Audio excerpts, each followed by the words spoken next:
It is my pleasure to introduce you all to Rabbi Dov Cowan and Soul Fitness. Rabbi Cowan. Thank you so much, Rabbi Mark Fishman. He mentioned we were friends, but I have to say, even more than that, we were actually roommates at one point in time, many years ago, in the yeshiva in Israel. And I've watched from afar, and I've always been so happy to see his stellar career over in Montreal. What Rabbi Fishman also didn't say is just how dear this session is to me personally, being that I spent 2 wonderful years living in Montreal. I was there 2000 until 2002, studying at McGill University. And so I know your city, and I love Montreal. I had the most wonderful time living there. I lived my first year. I lived on near Concordia. I lived down there on Lincoln et de Maisonneuve, and used to head up to. I was this Englishman that suddenly planted myself in Montreal, and I remember one morning, because Lincoln was a bit of like a steep hill. I should never forget, like running up to catch a bus and having to like fall down each time because the rain had frozen, and I was like running up and coming down, running up and coming down. So so I had the full whack of experience of Montreal, and then going to see the Habs. You know, they weren't particularly good when I was going to see. I don't think they're much better now, as far as I can tell. But I went to see some monumental games of hockey. Gosh, just I love that my time in Montreal, the most wonderful time. I used to hang out in Côte Saint-Luc quite a lot, and then in my second year I lived up on Montréal and Esplanade. As you can tell, I speak French, but moi je parle français comme en français, pas le français des Québécois. Mais si on veut faire cette chien en français, on peut faire comme ça, mais pas en québécois. Je suis désolé. But yeah, like I said, it's a real honor and privilege. I know Rabbi Fishman told me so much about the work that he was doing in Montreal. When he got engaged to a girl from Montreal, I was super excited that he was doing so. And I could tell him about all the wonderful nightclubs to go. Oh, sorry, you should mention that. No, but I told him all the wonderful places to go to on Rue Saint Laurent, and hanging out there in Montreal. It was the most wonderful time. So really lovely to be here. Like I said, I almost feel like I've landed back home a little bit with my friends. So we've got Terry. Terry's brave enough to get that camera on. Sharon's got the camera on, which is fantastic. I have Sharon here with the camera live in midday Montreal sunshine, and Lynn as well has stuck that camera on, which is fantastic. Thank you, Terry, Sharon, Lynn. Obviously, Elaine can't get her camera working yet, and Gary is still trying to get his camera on. He's trying to get it working as well. Elaine's camera's working now. Brilliant, beautiful. Good to see it working, Elaine. And Gary's obviously trying to get his to work too. And Rita. Tom's camera's working as well. Fantastic. All. And Rita as well at some point. So like I say, a big fan of Montreal. I had the most wonderful time living there. And not just that, but in my time living down in Maisonneuve and Lincoln, I used to head out to Shara Shamayim. I used to come along on Shabbat to Shara Shamayim. So I even know your synagogue. I've been there. I prayed there a number of times. So I feel like I know you all already so well. So let's hear from you guys. How you're doing? How's life in Montreal? Has it started? Has the snow melted yet? It's melted. Okay, fine. That's cool. I remember it was October. My first time there was October, and I looked out the window, and the snow started to fall magically. You know, and I'm an Englishman, right? So we're not used to this. The snow starts to magically fall onto the streets, and then I didn't realize that it would stay there until April. And I was like, wow, this is. It stays a long time in this place. You know, in England it normally snows for a day if we're lucky, and then it's gone. But yeah, like I said, I loved it so much, and I'm really excited to be with you guys today. So let's get into the class, because you've come to learn today. You've come to learn a bit of an introduction on my end. So I grew up, my mum used to go to yoga classes when I was a kid, and I used to tag along with her and go to yoga with my mum. Hence, I started learning from a young age about yoga, breathing, and breathing properly. By the way, what's cool about you guys is I don't have to ask you if you understand my accent, because you're so used to Rabbi Fishman that like this is just normal. An English rabbi is not in any way an anomaly for you. It's quite the norm. So, but I'll try and put him. Rabbi Fishman's from Essex, so he speaks a bit more like that. He's got more of an Essex accent. I'll try and speak the proper Queen's English. Cool. Yes. So I used to go to experience yogic breathing as a young child, and I spent one summer actually in Nepal, in Kathmandu, between university years. And when I was there, I started to discover that actually Judaism has quite a lot to say about mindfulness and about meditation and about actually living a more mindful life. And what I started to do over time was to bring together different sources and different sayings and really mold them together to show how we as Jews, we have so much in our own tradition that points towards a mindful life, a life which is able to access moments of calm, and we need it more than ever before. So we're going to start today's class by me asking you, I'll call your name out so it's no longer everyone's speaking at the same time. If you have ever had experience with either meditation or mindfulness classes, on line 1 here on Radio Quebec, we have Terry. Welcome, Terry. Welcome to the show. Have you ever experienced meditation or mindfulness before? Yeah, I've been doing yoga my whole life. Oh, brilliant. Okay. And I went to Kripalu, I don't know if you've heard of that, in Lenox, Massachusetts. It's a retreat, and I did Ayurveda there. I got a certificate. Oh, wow, Ayurveda. So, yeah, I've been at it. Okay, so you're the black belt. You're the black belt here. We're giving you the black belt. Okay, that's good to know. Elaine, do you have any experience with either mindfulness or meditation? I've been reading about mindfulness lately, and I want to become more proficient in it and practicing it. Perfect. Amazing. Fantastic. Thank you, Elaine. We go live to Lynn on line 15. Welcome, Lynn. Yeah. Hi, Dov. Thank you so much for being here. Well, Terry and I have a lot in common. My background is Ayurveda and yoga. I'm a yoga instructor. Oh, wow. Okay. Instructor as well. And so and also a meditation instructor. Fantastic. So I'm so keen to see the bridges with Judaism. Thank you. Beautiful. Well, what's great, first of all, I'll give a black belt to you as well, but what we're going to be doing, so I mean, I haven't spoken to Gita and Tom and Sharon and Gary and Rita yet, but obviously we're going to build up each class. You know, we're going to go step by step, because not everyone will be necessarily on your level, but we're going to go through layers. We're going to build it up so that everyone's on the same branch. But yeah, I think it is exciting to discover what Judaism has to say. That's for sure. Thank you, Lynn. Hi, Gita. Welcome to the show. Good afternoon. Have you had experiences, Gita, in experiences with mindfulness or meditation before? You're gonna have to unmute. Sorry, we're gonna unmute you, and we're in. Yeah. Hi. Yeah. I have been taking some yoga classes. I don't have a steady program in yoga, and I've read about mindfulness, and I'm just haven't been very good at practicing it. Okay. Well, you're mindfully here with us, so that's something. We're still one step up, one step there. Thank you so much. Tom, over to you live. Yes, I've done some meditation, but I have trouble doing it consistently. There's always priorities come up, but I do find it helpful. I just wish I could do it consistently. Yeah, I think join the club for many of us. Yeah, it's one of those things where you know how helpful it is, and each time you do it, you say, like, I'm so silly. Why don't I do it every day? It feels so good. But hey, that's another story. We can talk about the impediments to healthy living are numerous. Welcome to the show, Sharon. Hi. So I can probably say that I'm saying just about the same thing everybody else has said. I mean, I've been practicing yoga for, I don't know, 10 or 12 years. When I say practicing, I was, before the pandemic, I was going to classes 2 or 3 times a week at the Y.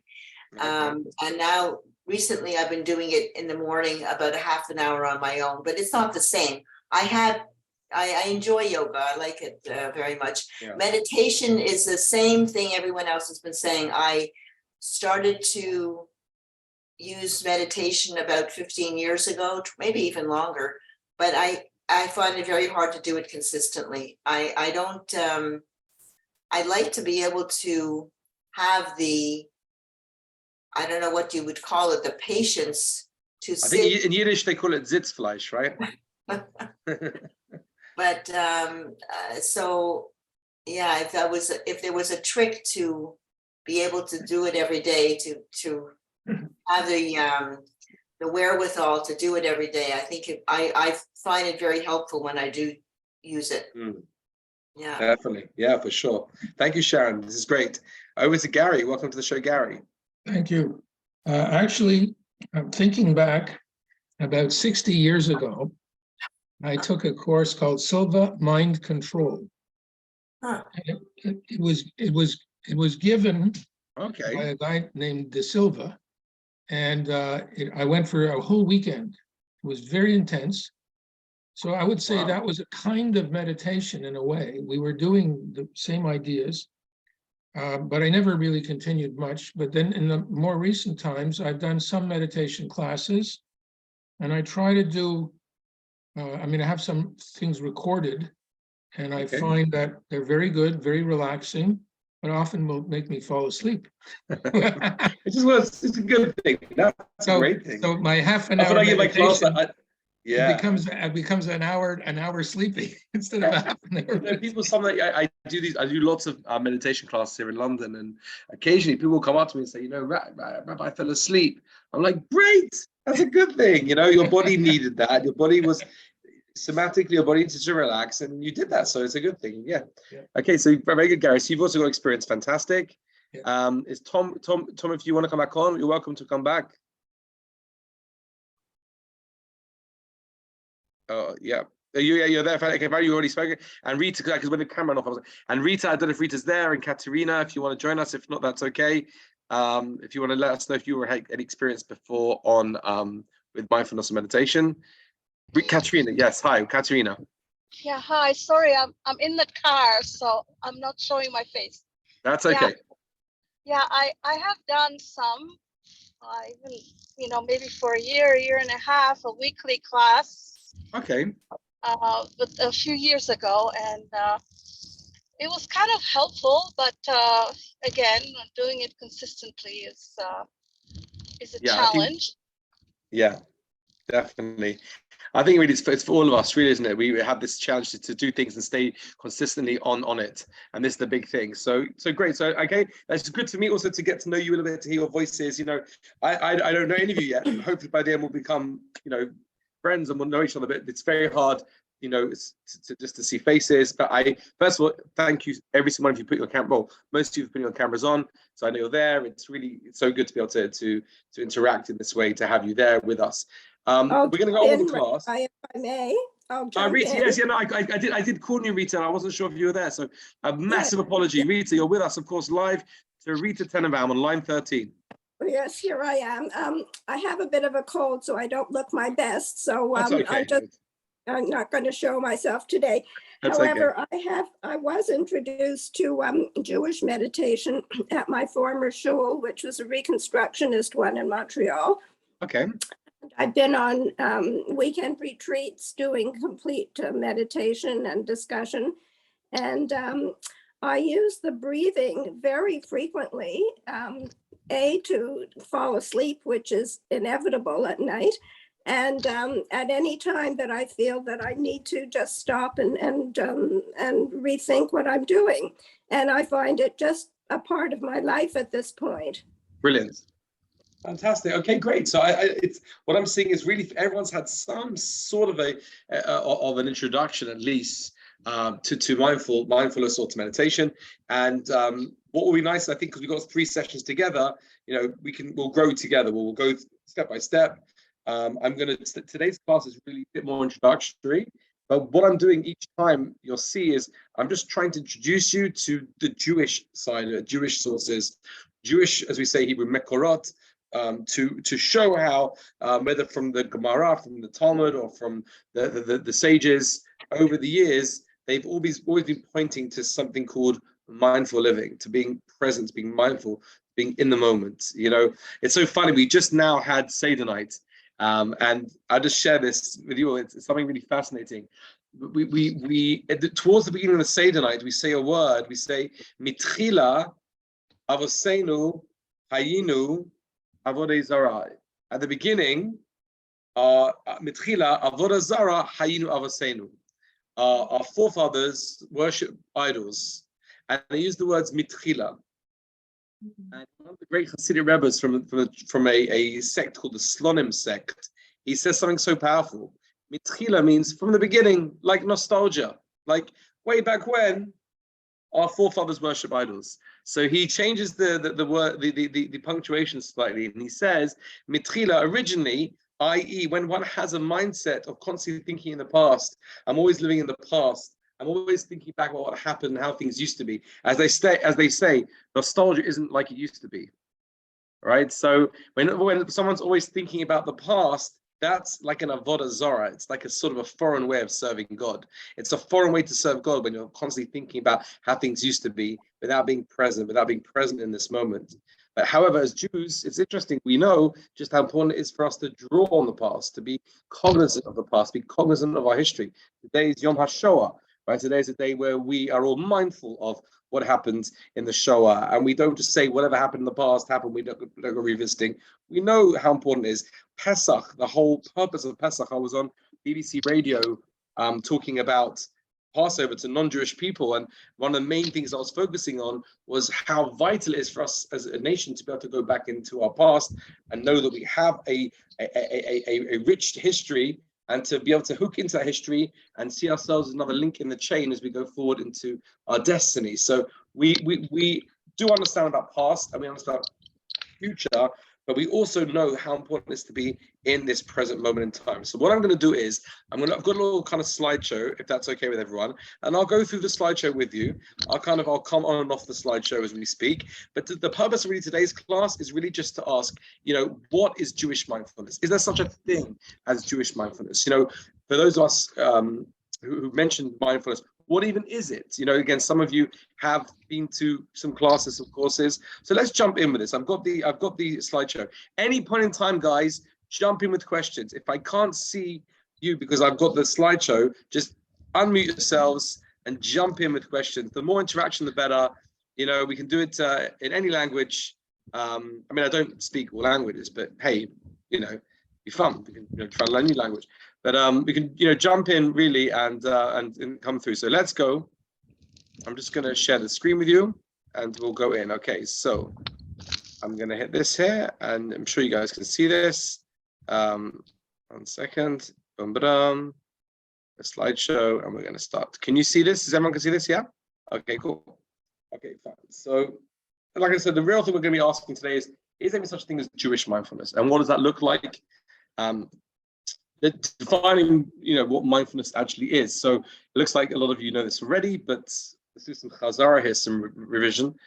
John Kabat-Zinn, late 60s, early 70s, he took a lot of the tenets of Zen Buddhism and he secularized them. He sort of divorced the Buddhism from the actual sort of science, neuroscience. And he put together this almost new way of life called mindfulness. This is quotes from him. He says, mindfulness means paying attention in a particular way, on purpose, in the present moment, and without judgment. By the way, I'm happy. I'll send these slideshow things out to all of you afterwards as well. You'll get it as a PDF or whatever. I'll send it all out to you after, so you see yours. Okay, no problem. The mindfulness means paying attention in a particular way. Okay, so it's not just blindly walking through our life, but paying attention, particularly with the purpose, with kavanah, in this present moment. And here, in my mind, is one of the most important tenets, is without judgment. We're not judging what's going on. We're not saying if it's good, it's bad, it's making us anxious, it's making us excited. It's without judgment, just being in this moment in time. As he says elsewhere, knowing what you are doing while you are doing it is the essence of mindful practice.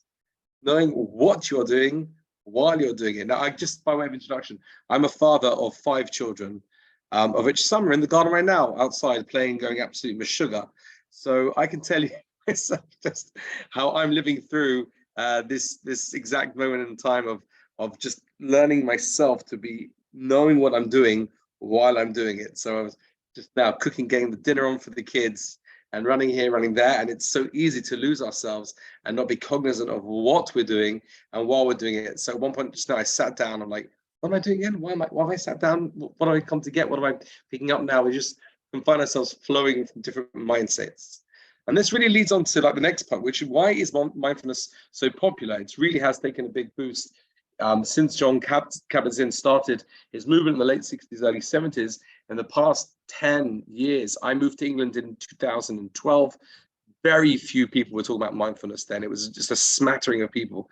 We're a bit behind you in the UK. British people don't like talking about emotions very much, a little bit. If I would give the equivalent of this class in England and ask how many people have done a mindfulness or yoga class, it would be a very small amount of the Jewish community get involved. We're a little bit too cold here. I'm doing the best I can, guys. I'm trying my hardest to wake up the English people a little bit. I've probably insulted some of you who are probably English born or like originally came from England. Is there anyone here from England originally that I've terribly insulted? If so, I'm so sorry. Okay, you're fine with this. As long as Rabbi Fishman's not listening, we're okay. Okay, so I've tried here, but why has it become so popular now? Why is everyone talking about mindfulness? Here are some things I've written down, but I'd love to hear if you guys have some more suggestions, right? Fast pace of life, right? Things have just sped up completely. You know, the speed that we can access information, the speed at which people are able to get things, you know, deliveries. I teach primarily people aged 20 to 40, and you can see that for some of these people, if they don't get packages on time, if they don't get instant answers, they get into states of anxiety. There's also obviously the addiction to technology, people constantly on their phones. And I think, by the way, this maybe 10 years ago, I would have said was something which was quite unique to young people. It's not the case anymore. I think when I go out, I see all ages and all stages of people addicted to their devices. Guys, how many times have you been to a cafe? I don't even know what kosher cafes are left in. When I was there, I worked for a little while in a cafe. Oh man, and I've forgotten the name of it, but it was really cool. It was a really nice cafe. I was a waiter there for a little while. Look at that. I even worked as a waiter in Montreal. So nowadays, you go past one of the cafes there, and you just take a look about it, how many people are on their devices. You know, you got a couple going out for dinner, and they're both looking down at their screens and not actually communicating with each other. I was at a breakfast place the other day, and I saw a mother and a daughter, and the daughter was looking up to the mum, like wanted to have some sort of relationship, and the mum was busy on her phone looking down at the screen. And you think, you know, not to judge, who knows why she was on the screen, but it's just such a shame. People are so addicted to our devices. There's work pressures, the scrutiny at work pressures. There's a lot of pressure. People, you know, the speed means that people are expected to churn out reports and to answer emails at any time, any day. The challenges in the dating world, again, it's all ages and stages, but I can tell you from the people that I'm working with in their 20s, 30s, 40s, huge challenges. Lots of anxiety there as well. On the apps, people are, you know, anytime someone's going out with another person, they're constantly, as they're going out with this girl or they're going out with this guy, in their mind, they're thinking, well, there's someone else. I was just on the app a few minutes ago, and I saw 40 girls on the app. So I'm sitting talking to this girl. She's very nice, but I know that there's like another 40 girls that I could go out with. And people are just find it really hard to whittle it down to, you know, can I be present? Can I be with this girl right now? And again, disconnection. People feel disconnected. There's a strong sense of disconnection from community. But don't, you know, I grew up in a part of London where there's a very strong central synagogue. There was one synagogue. It was kind of one size fits all. And there's good and there's bad for that. There's good and there's bad when it comes to one size fits all synagogues. But nowadays, a lot of the young people I'm dealing with just find they don't feel connected to community. They don't feel connected to their families like they used to. And I'd say oftentimes people don't feel connected to Hashem. They don't feel connected to their creator. And it's very difficult. I don't know if you guys have anything to add to this. I'd be happy to hear from you guys. Why else you think mindfulness is so popular nowadays? I'd be interested to hear from you. I think today there is a requirement almost to do multitasking. And when you do multitasking, a lot of times you're actually in autopilot mode and you're not connected to the present. And like this leads to you putting things away and you haven't got a clue later on where you put them because your mind wasn't there. Yeah, 100%. Oh my gosh, tell me about it. I can relate to that one. Yeah, definitely. 100%. I think that one of the reasons people are turning to it is that the science is now present, and it's very telling from a health perspective, from mental and physical, emotional health, its benefits. So in the past, people thought it was something associated with hippies or some sort of esoteric exploration, but that might be why more people are drawn to it today. Yeah, certainly. I don't know, I'm sure you're familiar with the Columbia University professor, Lisa Miller, who put a book out called The Awakened Brain. If you haven't seen it, it's really worthwhile getting hold of that book, where she's a professor of psychiatry and professor of psychology at Columbia University. And she put out this book called The Awakened Brain, where the science is there very clearly showing the link between spirituality and spiritual practice and emotional mental health. And Harvard put out, I think last summer, put out a report where they said it's now unquestionable that there is a strong link between spiritual practice and mental health. And I think mindfulness fits into that as well. The science really is there. I have a thought also, if I may. Oh, sorry. Yeah, Gary, yeah, with you. Yeah. Yeah. I think also we have a lot of choice. I think a huge volume of choices available for people, which require decision making. And when you choose one thing, that means you're not choosing something else.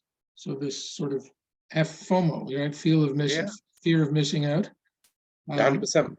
And I think that in many ways, by having so many choices, people get, and it creates anxiety, because you never know if you're doing the right thing or not, or if you've chosen the right path or choice, or whatever it is.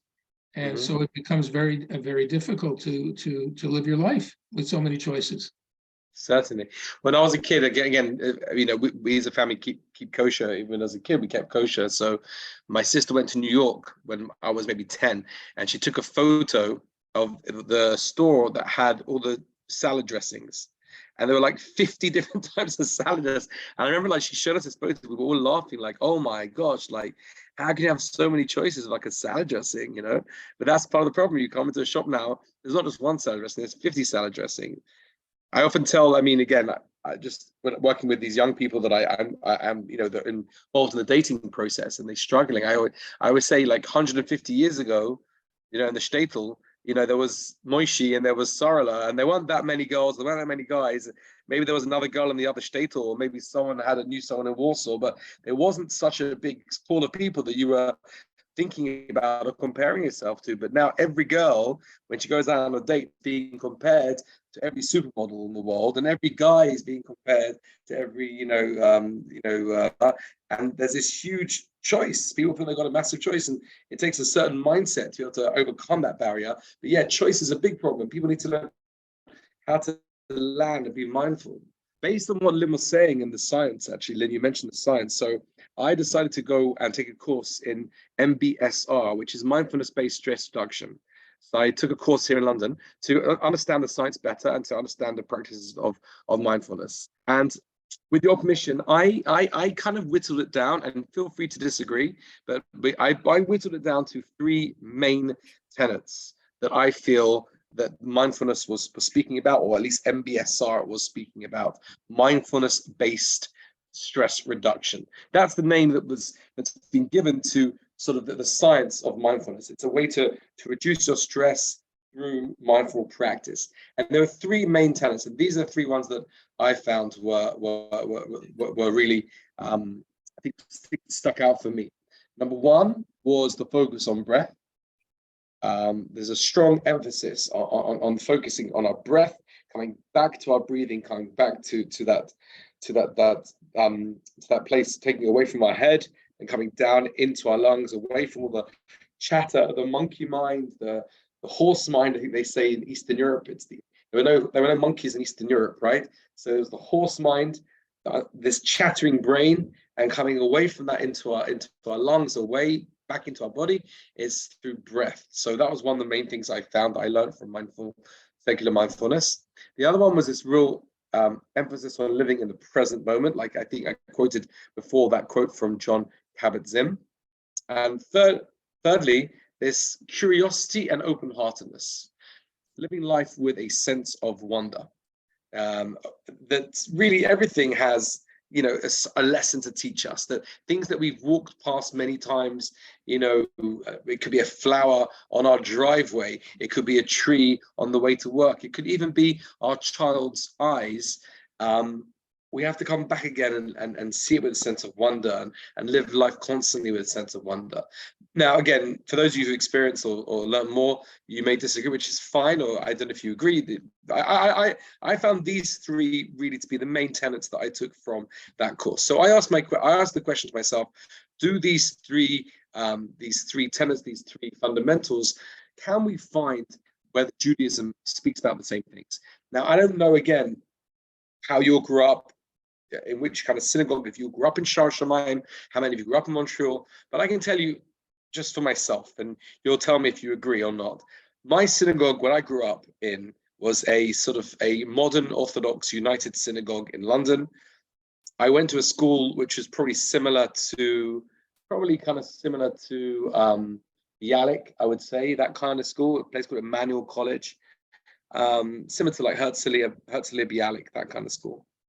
No one ever talked about any of this in my school. I never had any classes where people talked to me about mindful Jewish living.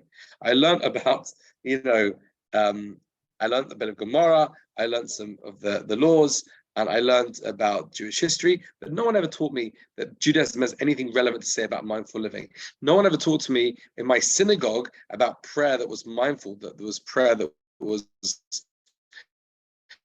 in some way a conduit to a closer connection with Hashem. It was a lot about stand up, sit down, page number 52, turn to the back to the front. That's how I grew up. So I wanted to discover, you know, did we miss something? Has something not been taught to us that really should have been taught to us? So I'm going to go through each one of these three. In today's class, what we're going to do is we're going to go through these three things: breath, living the present moment, and curiosity and open-heartedness. And I'm going to show you Makorot, sources in our sages, in the words of the Torah. Let's go. So first of all, number one, breath being the key to mindful practice. So let me ask you, where do we see this? Where do we see this idea of breath being so fundamental to our to Judaism and Jewish practice? Where do we see that? Anyone want to jump in? God breathed into Adam life. Exactamundo. Beautiful. Right? The very beginning of everything is the breath of life. It says that Hashem spoke the world. Bereshis bara Elokim. When Hashem created the world at the beginning, he spoke the world into creation. Elokim, and God said that there be light.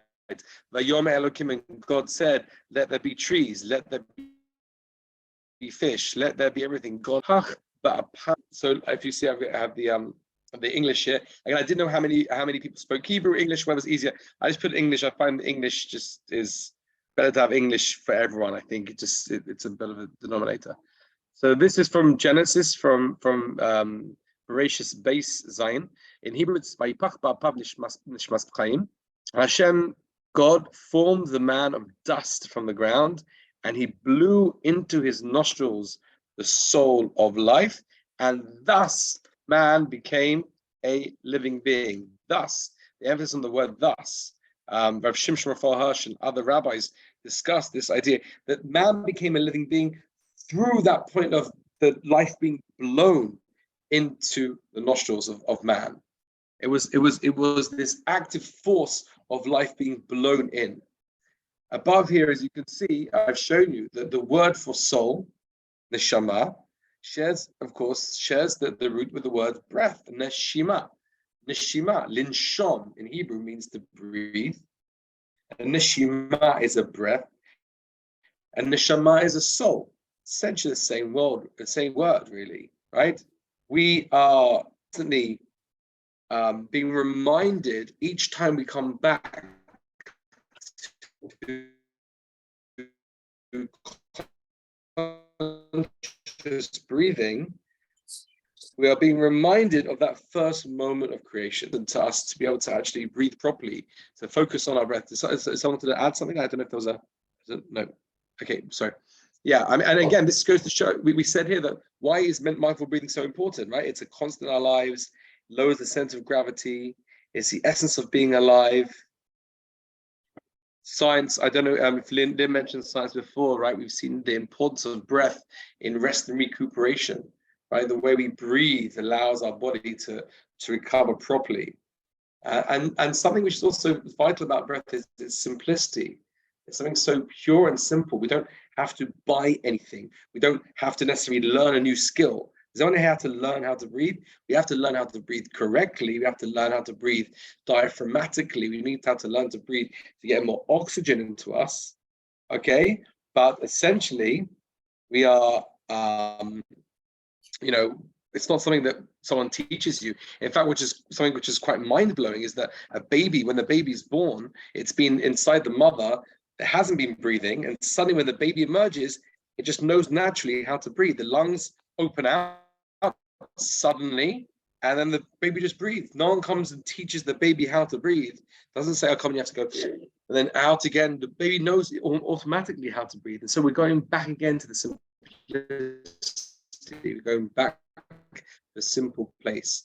Now, there's another beautiful source that shows us how important deep breath and conscious breath is. And wondering if anyone knows where that source is. If you don't worry about it. It might be a bit obscure. We kind of alluded to it on Pesach, but we read it a couple of weeks ago in Parshas Va'era. That's how we kind of mentioned it. Does anyone know of another fantastic source that talks about the importance of breath and why breathing is such a vital part of mindful living? Seconds out. Okay, so it's here. It's very interesting. It says that when Moses came to speak to Pharaoh the first time around, he's come speak to Pharaoh, let my people go, right? And Pharaoh's answer, as we all know, is, get out of here. The children are not leaving. There's no way you're going. No one's going anywhere. And it says that he actually made life much harder, right? That they had to now gather their own straw, had to go out and find their own, materials. And now Moses comes to God and says, well, God, you told me to tell the children, tell Pharaoh, look what happened. Life is harder. It's not better, it's easier. Nothing's improved. So God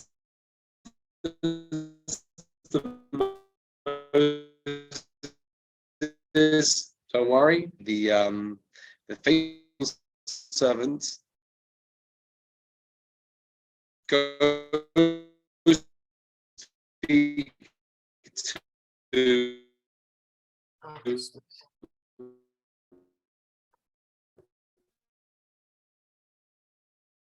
Are you there, guys?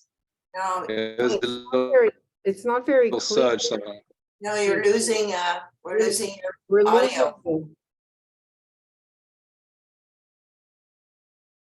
You're frozen. Are we back in now? We Not can't great. hear you. It's not clear. It's Okay. disconnected. You're But now on is and that off. No.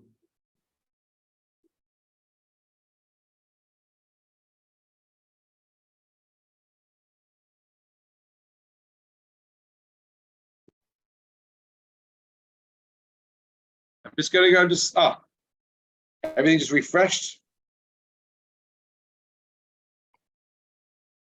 Everything refreshing. Are we back in? Yes, that's better. better. Yes. It's like the old days during COVID. I remember during COVID, it was like such a hassle. I haven't been on Zoom so much. Is that better now? We're back in? That's better. I don't know. I'm sorry about that. I don't know. There's some surge. Maybe we're talking such deep Torah that all the forces of Klippa came in and tried to stop us. No, don't teach these secrets. Okay, what was the last thing you heard me say? Was it, hi, my name is Rabbi Dov Cowan? Did you hear me start talking about this source here? This Okay, right. is a good place to start. Okay, right. So Pharaoh says they're not leaving. Moses is told to go and speak to the Jewish people. And Moshe says, okay, so he says, Vayidaber Moshe Cain, El Bnei Yisrael, okay, which Cain means he's telling the people, we're leaving. There's going to be blood and frog, everything's going to happen now. But V'lo shamu el Moshe but they didn't listen to Moshe. Why not? Look at this. Why didn't they listen to Moshe? Mikotzer ruach. Ume'avodah kasha. Mikotzer ruach means shortness of breath. Now, isn't that amazing? They couldn't listen because of shortness of breath. Now, Rashi, the famous French commentator, says on that point, the Mikotzer ruach says that when a person, this is Rashi in the 1200s, many years before John Kabat-Zinn, he says when a person is under stress and anxiety, their breath is short and they can't breathe properly. And hence we see here, everyone knows this. When you go into like a moment of stress, you have some sort of anxiety. The Habs make it to the playoff finals. I mean, that's not been for a good 40 years, right? Okay, but when something happens with a little bit of anxiety, your breath is the first thing that goes, right? You just start breathing like shallow breathing, fast breathing. That's a sign of anxiety. Whereas the opposite is true. Long, deep breath is a sign of freedom. There's a beautiful zemer that we sing on Friday night, the Zmirot. It's a Zmira called Tzur Mishelo. You may be familiar with it. I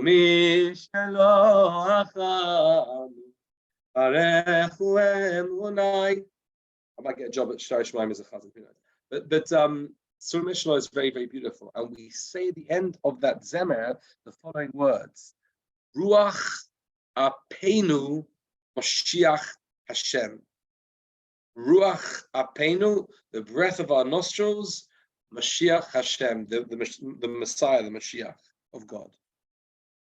Hence, this idea of long, deep breath is the idea of Geula, of going out, being free, and the idea of shortness of breath is the idea of being stuck. In fact, here I put here, you see the word Mitzrayim. We just left Egypt together, right? But Mitzrayim, Egypt, and its root has the word tsar, which is narrowness, constraint, pressure, being pushed from both sides is what Mitzrayim represents. And Mitzrayim is where we have no breath, where we can't breathe, where we are completely crushed. Hence, leaving Egypt, the whole process of Pesach actually is going from a place of shortness of breath to a place of deepness of breath, of long breath, of Vayipach Ba'apav Nishmas Chaim, being able to connect once more. So again, this first class is introductory. In the next class, please God, we're gonna actually do the practical meditations, but I just wanted to show you. So from stage one, mindfulness talks about breath, how important breath is. Well, the very first chapters of Bereshit talk about this idea of Hashem blowing breath into us. It's the first moment of creation. It's the first moment of us being alive. Hence, the vital importance. And also now this beautiful source from Exodus that talks about the shortness of breath is why they couldn't hear Moshe. Let's go into the next one. Sorry, I've summarized it for you. Here again, when you get the slides, you can use this as you can write your notes on it again, right? Breath is the source of life. Being short of breath signals a lack of spiritual connection. We can enter a realm of settled soul, focused breathing. Next one, living in the present moment. Where do any of you know any sources that might talk about living in the present moment that you may have seen from any of the Siddur or from Chumash or from Tehillim? Anybody want to have something on that? I would say, when we wake up in the morning and we say Modani or Modani, that's living in the present moment, that God just restored your soul right now. Like you. Beautiful. Yeah. Beautiful, right? It's an amazing thing. And when I teach this class to beginners, many of who don't know what Modani is, you see the eyes light up when I say, as Jews, the first thing in the morning you do I have to say to them, before you switch on your phone and check your Instagram and Facebook and WhatsApp, like, you guys, I'm sure that's not something, right? You guys for sure are saying Modani and with like full, the heavens are shaking, I'm sure, when you say Modani. My guys, they have to like get them off their phones first, right? But what an amazing idea. I tell them that you start your day saying, Modani, I'm a thanker. By nature, I thank. First thing I do in the morning is I thanking God for giving my soul back to me. I'm being present with the fact that I have life back to me. I haven't gone anywhere yet. I haven't done anything yet. No one's spoken to me yet. I'm in this moment. Beautiful, Elaine. Thank you so much. Really, Really fantastic example. Anybody else want to throw in something? Yeah. The prayer when you're passing water, the first time when you pass the water over your hands is pulling the soul into you. Beautiful. You into presence. Yeah, I mean, you mean Netilat Yadayim, the bracha of Netilat Yadayim? Yeah, it's, again, and not just that, really any bracha where we'll do this maybe in a future class. We'll dissect the bracha. I give a class called the anatomy of a bracha and like dissect it word by word and understand what we're saying each step of the way. But every bracha is just a mindful practice. As I tell my students, I'm telling you as well. You know, here I am.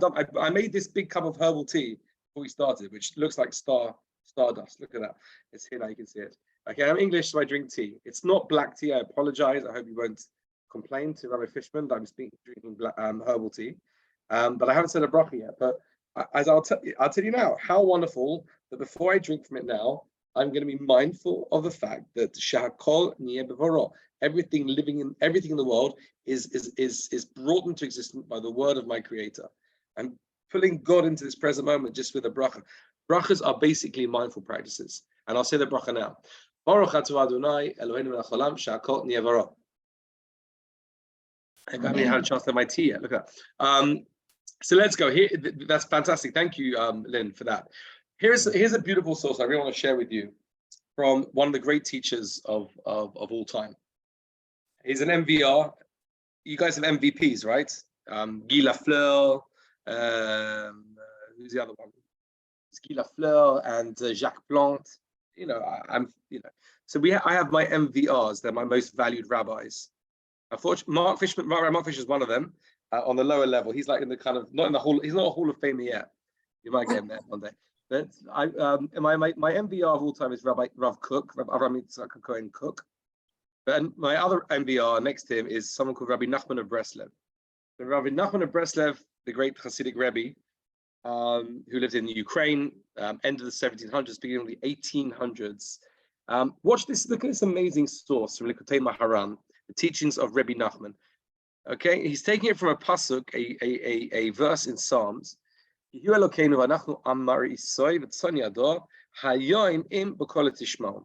This is actually a psalm we say every Friday night. It's part of Kabbalat Shabbat. Okay, for he is our God and we are the people he tends, the flock in his care. If you would but heed his voice today. If today you would just only heed his voice. So this is the words of Rabbi Nachman, okay? He says the following. This is a quote in English from Likutei Moharan. This is a very important principle to know when it comes to serving the Creator. That one should not place before one's eyes anything other than this day. Does this sound a bit like John Kabat-Zinn, Terry Lynn, those who sounds a little bit like, right? But this is Rabbi Nachman 200 years, 170 years before John Kabat-Zinn, right? One should not place before one's eyes anything other than this day. Whether this is referring to a livelihood, parnosa, or whether this is a reference to serving Hashem, one should not place before one's eyes anything other than this day and this hour. In the Hebrew, obviously, it's beautiful to read in the Hebrew. You get a real sense, right? This day and this Yom Hazeh, this day, Shah Hazeh, this hour. This is because focusing on anything other than the now is like carrying a huge and heavy load, something which is impossible to do. However, when you focus purely on this moment, you are detached from this heavy load and are no longer attached. All we have in this world is this moment that we are living in, because tomorrow is a completely different world. Again, this is just, it's such a powerful thing to see. I wasn't taught this in school. No one gave this over to me in Emmanuel College. But maybe if they had, it would have made a big difference back then. To see a rabbi talking about how vital it is to be now in this moment, because tomorrow is a completely different world. No one knows what tomorrow will bring. No one has a clue what tomorrow will give us. We don't know.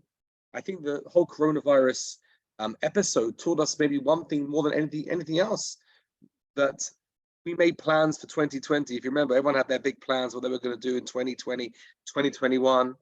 We thought we knew what was happening, but ultimately we had no clue. There's a famous story they say about, some say in the name of a great Hasidic Rebbe called the Chozem in Lublin.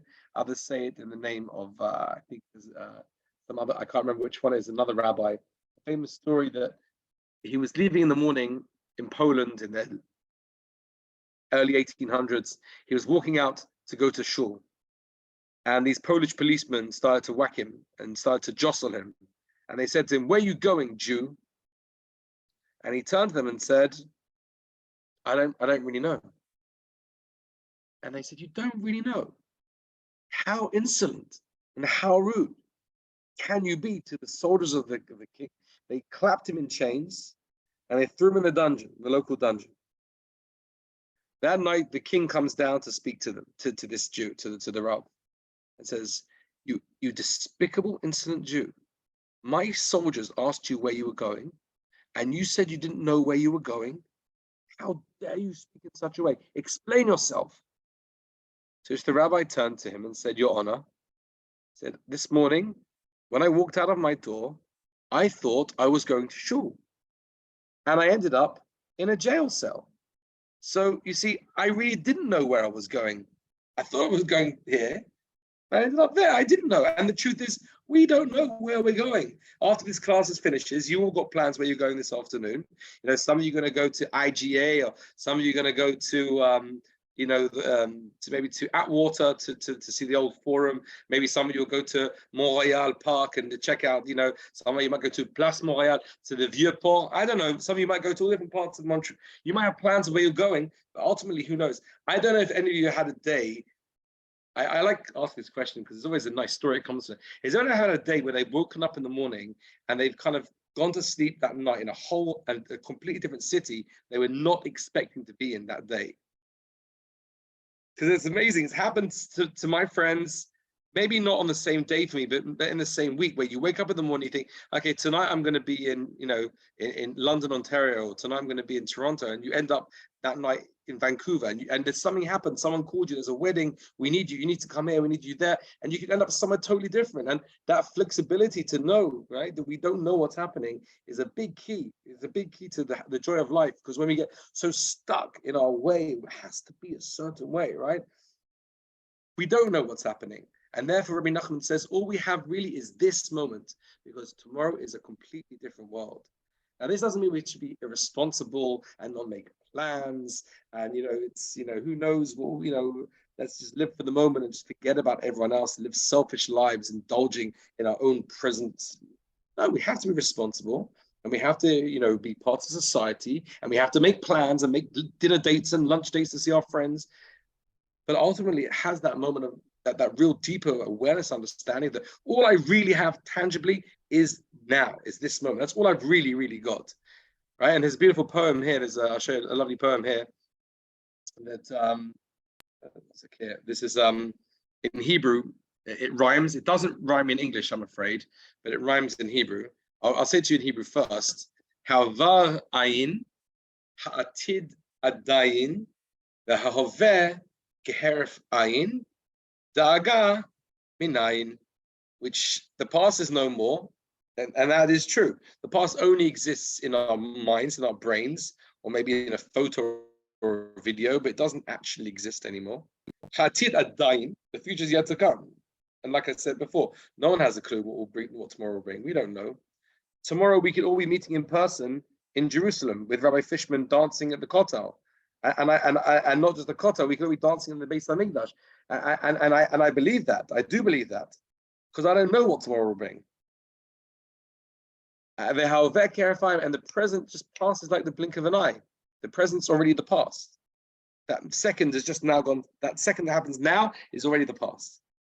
So da'aga minayin. So where's the worry? Where do you place the worry? There's no more past, there isn't a future, and the present's also gone. So why worry? Now, for some people, this makes people worry. They're like, oh my gosh, I don't know where to put my worry. Like, it's anxiety inducing. Like, I don't know where to worry anymore.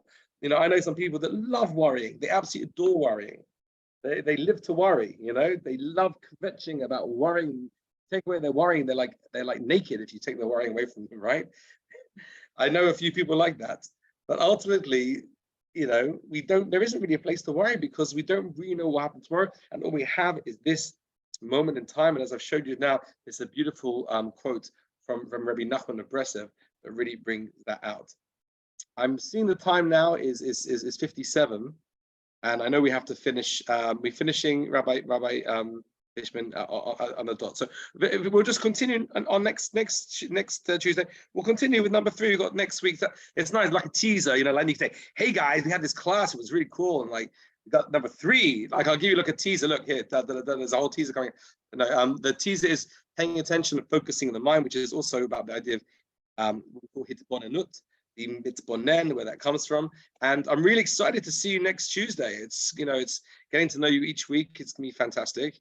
And thank you so much. I mean, questions, comments. What I'll do is I'll send this over to Rabbi Fishman. I'll give it to you all with my email, and feel free to ask any questions or any comments. And it'd be great. I think we have some sort of interface will be absolutely fantastic. So thank you so much so far for listening. Thank you so much. Thank you very much. Thank you so much, pleasure. Rabbi Cowan. I know I Thank only you. caught the last third of the class, but just from listening to you and hearing what it was and the ideas that you were sharing, true to form, inspirational and uplifting. So thank you so much. And we look forward to drawing from your wisdom once again next Tuesday. Everybody, I hope that you enjoyed this. I hope it was meaningful. And you know what? I'm gonna give you a task. I'm gonna give you a homework assignment. Bring a friend. Bring a friend. Tell somebody this was great. This was great. You should really come. Bring a friend. Let's increase the numbers. Rabbi Cowan is certainly worthy of a nice audience. I would love to see that. Okay. This has been recorded, as you know, and will be available on the Synagogue YouTube channel. And any materials and notes that Rabbi Cowan shares with me, I'll also be able to share and send out to you in an email over the coming days. Thank you so much, Rabbi Cowan. Great to see all of you. And be well. Have a good day. Be healthy. Be strong. All the best. Amen. Amen. All the best, everyone. Thank you, everyone. See you next week. Bye-bye. Thank you. Bye. Bye-bye. Bye-bye.